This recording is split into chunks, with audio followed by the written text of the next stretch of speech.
Memorial Day holds a special place in my heart, and not just because I served, and not just because I lost my late husband in the line of duty, but because it reminds me of how fragile and precious our time, our impact, and our calling really are. Every year, my family and I, we come to DC. We visit Arlington. Dee isn't buried here. However, we have a lot of friends who are, and we have friends whose loved ones are buried here as well. We visit the National Mall, but really we take time to reflect, time to honor the freedoms that we hold and those who paid the ultimate sacrifice to help ensure them. And I just wanted to share this message today. My name is Tami, and welcome to the Full Weight of Joy podcast. I am so thankful that you're here. I am so thankful that you saw the title of this and still wanted to listen and know that this isn't about just those who've lost loved ones in the military, but this is really I'm asking you to take a look at your life, take a look at your impact, and ask yourself some questions, because when we remember things, we reflect, but we also are grateful. And so you don't have to be in the uniform to serve. You don't need a title to lead, but every one of us has a legacy to leave. It's through how we show up, it's what we give our time to, and it's how we live on purpose. Life is too short, too limited to wait for later to take action. So why do we celebrate Memorial Day? I think it's a little bit of an oxymoron when people are like, Happy Memorial Day. But Memorial Day matters even beyond military service. We take the time, we honor those who sacrifice for our greater mission. We take time to reflect on the freedoms that we're given in this United States, in this great nation.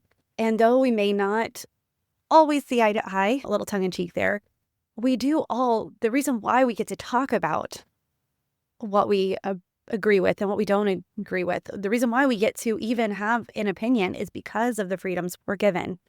So it's also a time to reflect on what it means to live with conviction, to live a life of service, and also to live courageously. Memorial Day is, as you could imagine, for my family, Memorial Day is an everyday occurrence. We remember our friends, our family members. But when I lost Dee, when I got the knock on the door, it really shifted something in my life. Not only did I lose my husband, my kid's father, my best friend, my high school sweetheart, and my hopes and my dreams of the future, but I went through an identity crisis, and I really started on this journey to discover what my purpose is. Because what does it all mean? What does it all matter? So the real question isn't, what are you doing? It's, what are we living for? What drives us to get up in the morning and take action? What is our why that allows us to push past our comfort zone? And what does it mean to live, like truly live, and not just manage our life, and not just make plans for later, but to really live, to truly live, to take action? And when I stopped managing my life and started living it, when I stopped because even we get in this rut where it seems like we just are helping our kids live their best lives. I joke because someone's, oh, so what are your hobbies? I'm like, oh, taking my kids to live their best lives. But it's because that's what I enjoy doing. I love watching them excel and succeed and try for something and achieve it. I love being able to comfort them when the success doesn't always happen and they have to take a look and they have to try harder. I love that teaching moment, that moment that I can just be there with them and say, yeah, tomorrow's a new day. But I want you to take a moment to just pause.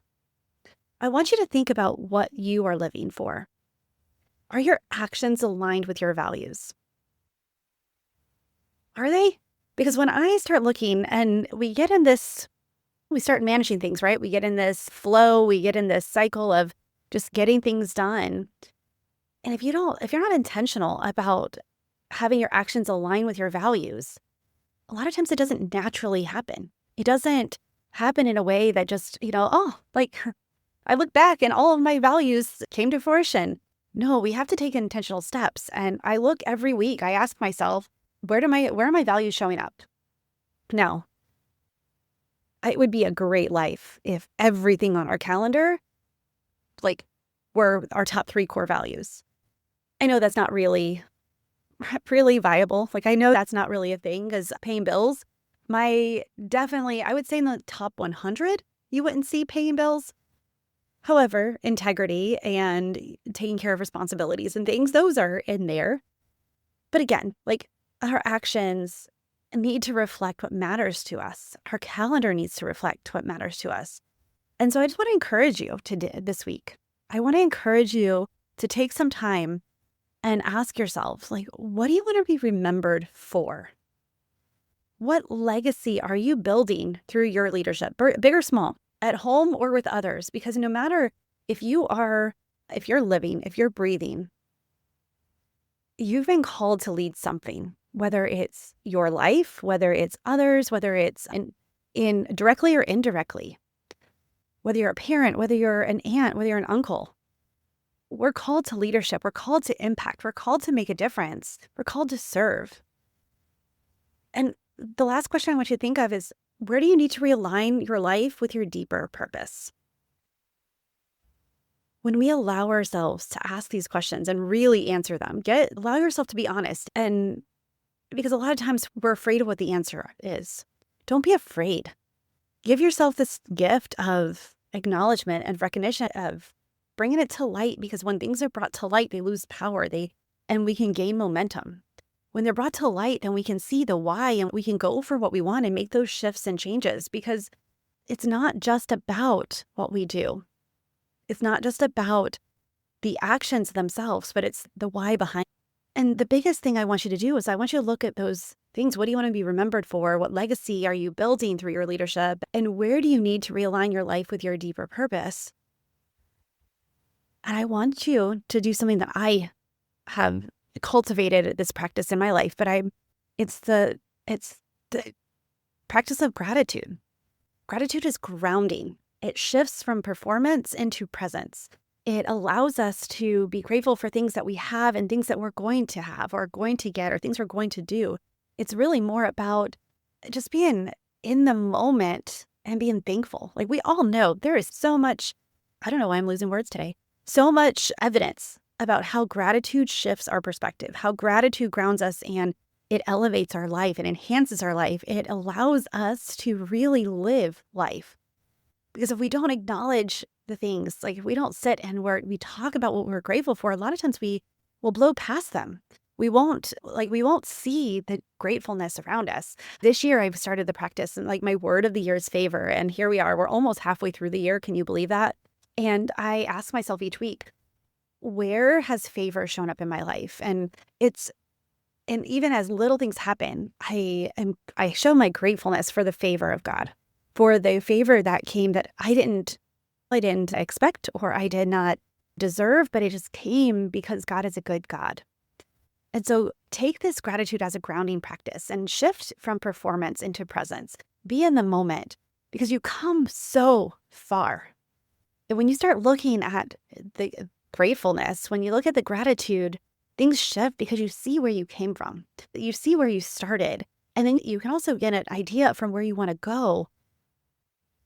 And it encourages your capacity to lead deeper, to lead with more impact, to lead through heart and not just your head or gut. And so I want you to take a moment. And here is along with those questions, like, apparently today is going to be a day of homework. But let's face it, Memorial Day, in memory, is when we sit and we reflect. It's all about taking a look and taking some time to center, to ground yourself, to be grateful, to honor, to reflect. And so just take a moment, and I want to do a gratitude as a leadership practice. Here's some ideas. Write a letter to someone who's impacted you. Whether you want to send it or not, that's up to you. Somebody impacted you in a really positive way. Let's say that, because we can write a letter to someone who did us dirty and we can feel really good. But that also, when we focus on that, when we're writing that, when we're spending time thinking about, that's where our heart's going to go. So write a letter to someone who's impacted you in a positive way. Whether you send it or not, I want to encourage you to take the bold action to send it. Whether it's a text, whether it's an email, or a handwritten letter that you can mail and someone can get in a couple of days. Take 5 minutes to reflect on a lesson you've learned from a hard lesson. One of the things that I have worked really hard to do for myself, and I've tried to teach the kids to do this, one of them understands it more than the other, but take 5 minutes to reflect on a lesson, a lesson from a hard season. Take time to look at something you've been through and see something that you've learned through it that you are grateful for. There's so many things in my life that I would not want to go through again. And yet, if I had to do over, I wouldn't make any different changes. I would still do it. I would still, all the questions like, oh, if you had to do it over, that's not even a fair question. But some of the things that I've learned, my relationship with Christ that I have, I would not give up for anything. I would not give up for more comfort or to take away some of the grief, because when I leaned into the grief, not only did I learn how much I loved, but I learned how much joy is possible. So take 5 minutes to reflect on a lesson learned from a hard season. And then another thing you could do is write down, thank your past self for making it through what you've made it through, for being who you are, being someone who's scrappy and didn't give up. Because one thing I know for 100% truth, that you are here and because you've made it through the hardest thing in your life, whatever that is. And not saying it might not be the hardest thing that you'll go through in life, but I hope that the rest of your life is easy. However, that old adage that the hard life makes great men and then great men make comfortable. I don't know. Anyway, I'll have to find that little adage where it basically talks about how it's the hard times that makes the good character, that develops the character. And then when we go through good times, that weakens our character. If we have an extended period of really good, easy life, we get complacent, we get comfortable, we forget these skills we forget our practices that keep us alive. And so today, I just want you to take some time to reflect. And if you're bold enough, write a letter to yourself or to someone who's impacted you, and then ask yourself, a hard season you went through, what is a lesson you learned? What is something you want to never forget? And who did you become because of it? Not everything can be used for good. Everything can be used for good. And it's something that we have to choose, because we can see the hard, we can see the suck in everything. But those who take the lessons, those who are grateful and can take time to honor those people who came before us, as well as the life and just who we were before, and those who came before.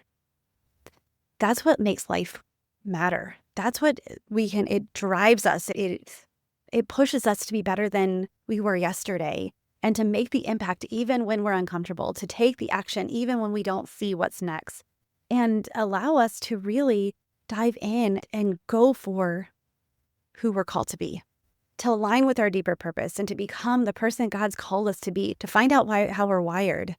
And I just want to encourage you today. If something stirred inside of you, and if you're ready to lead with more clarity and courage and intention, send me a message.